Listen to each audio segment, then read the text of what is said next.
Black heaven is a place where people like me.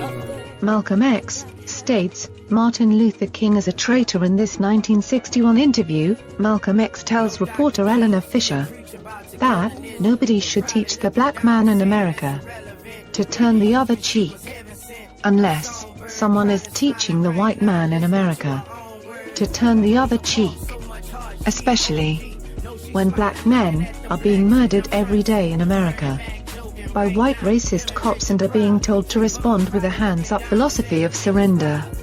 How many more years? How many more tears? Like what happened to this hip-hop? Big and small, probably swagged out, laid back. Him and Easy talking about how it was way back. Mr. Malcolm, what do you think of Martin Luther King?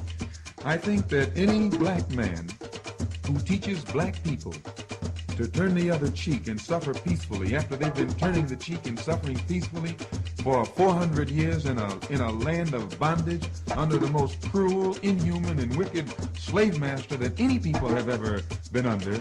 He is doing those people an injustice, and he's a traitor to his own people. Nobody should teach the black man in America to turn the other cheek unless someone is teaching the white man in America to turn the other cheek. And no one should advocate any peaceful suffering to black people unless the white man is going to practice the same kind of peaceful suffering. What Martin Luther King is doing is disarming the black people of America of their God-given right and of their natural right. And the law of nature gives a man the right to defend himself when he's attacked. And God's law itself gives a man the right to defend himself when he's attacked. So peaceful suffering and passive resistance and all of that stuff is all right maybe in India somewhere, where the people in India outnumber the whites about a million to one. But here in America, when you tell, that's like an elephant sitting down on a mouse in India with Gandhi. But in America, you have the mouse now trying to sit down on the elephant, thinking that he's going somewhere, and it's absurd. Don't you think that perhaps the idea of nonviolent resistance is a tactic which disarms the white community as much, if not more, than it does the Negro? No, you don't disarm any white community with any by confining yourself to any particular method. If you want freedom, then you should get freedom like Patrick Henry said, by whatever method is necessary. If you are not willing to pay the price for freedom, you don't deserve freedom. Oh, I'm sorry, I didn't want to interrupt you. No, that's all right. Yeah. Well, it seems to me that actually the basis of distinction here is the distinction of goals. Dr. King's goals are quite different from yours. He believes in integration, complete integration of society. Well, that's where Dr. King is mixed up. His goal should be the solution of the problem of the black man in America. Now, not integration. Integration is the method toward obtaining that goal. And what the Negro leader has done is gotten himself wrapped up in the method and has forgotten what the goal is. The goal is the dignity of the black man in America. He wants respect as a human being. He wants recognition as a human being. Now, if integration will get him that, all right.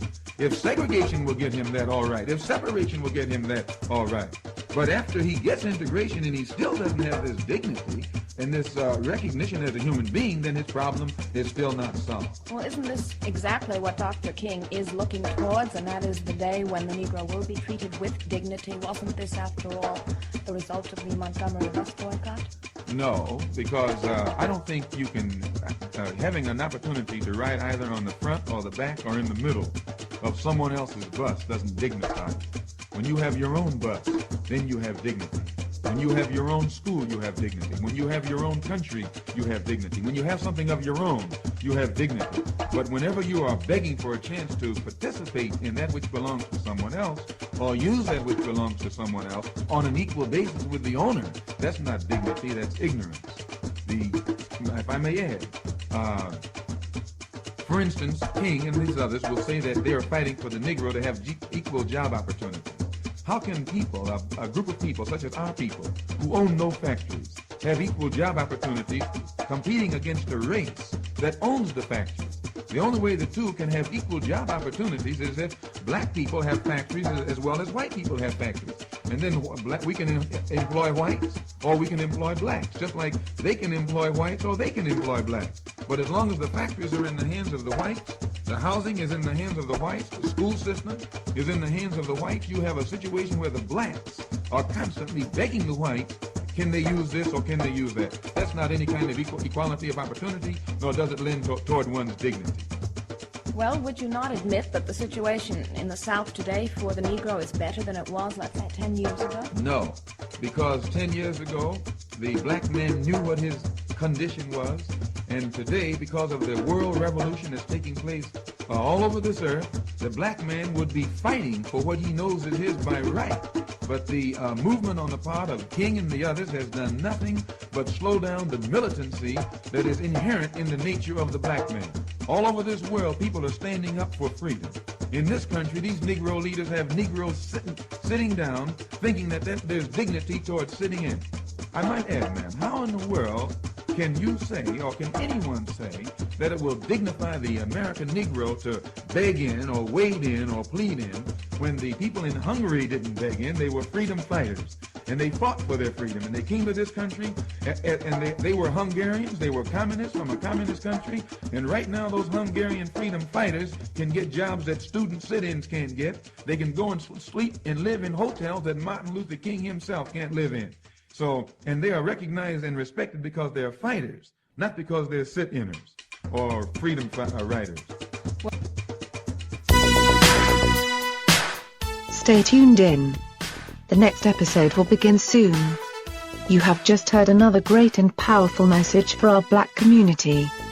Brought to you by John Henry Media Network and the United States of America. This is the place for you, your family and friends to hear educational messages and music from other very important black people to help build a stronger and more revolution-ready black America.